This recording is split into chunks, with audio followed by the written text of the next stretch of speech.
Good morning and welcome back to Coffee with Chosen. I'm Erika. Imagine yourself at work with a boss who expects more than you can do.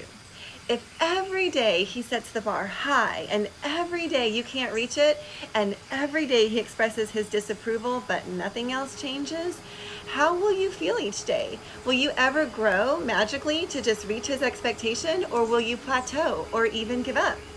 It doesn't matter if you should be able to do what he's asking. If you can't do it, you just can't. In foster care and adoption, we talk a lot about adjusting expectations because adjusting expectations gives our children a chance to experience success, and it helps us as parents not feel so frustrated because their behaviors are actually measuring up to what we expected. But what if it feels like you're always adjusting expectations?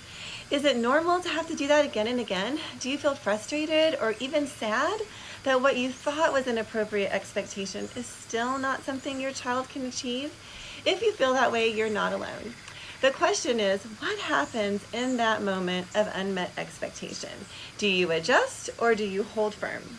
I have heard parents say, and quite honestly, I have even said myself sometimes, like, I am not backing down. I am holding my ground. My expectation has already been adjusted. I feel like it's realistic and I'm not going to change. But when I do that, most times it's not long before my kids and I are at odds, or they're crying, or I'm crying, or we're all crying. It just didn't work. And it doesn't matter how noble my expectations were, they just didn't have the skill set to do that. So when parenting kids from hard histories, it's really essential that we hold expectations with open hands.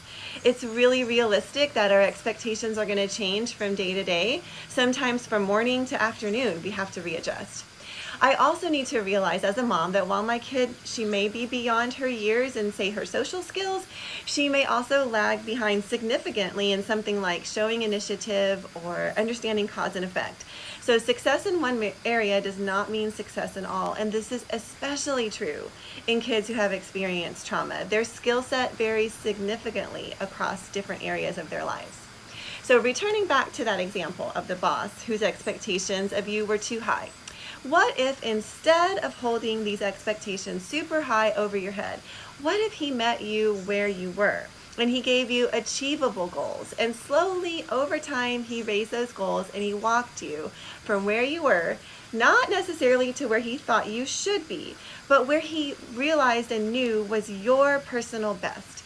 What if he nurtured your strengths and equipped you in your weaknesses and patiently walked with you? What would happen? Chances are you would grow. And you would also probably grow in your relationship with him. So as a parent, it's hard to attach to someone that you feel like is always letting you down. And as a child, it's hard to attach to someone whom you can never seem to please.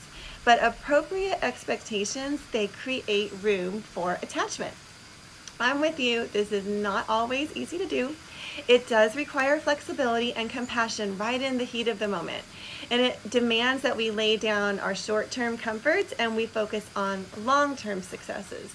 But I can promise you it's such an important piece of parenting, and it actually makes for smoother days and better equipped kids and happier moms and dads. It is not a once and done thing when it comes to changing our expectations. So is this something that is challenging for you? If so, you are not alone. I have been there too, and we would love to walk this journey with you at Chosen. So reach out to us at chosen.care and have a great day.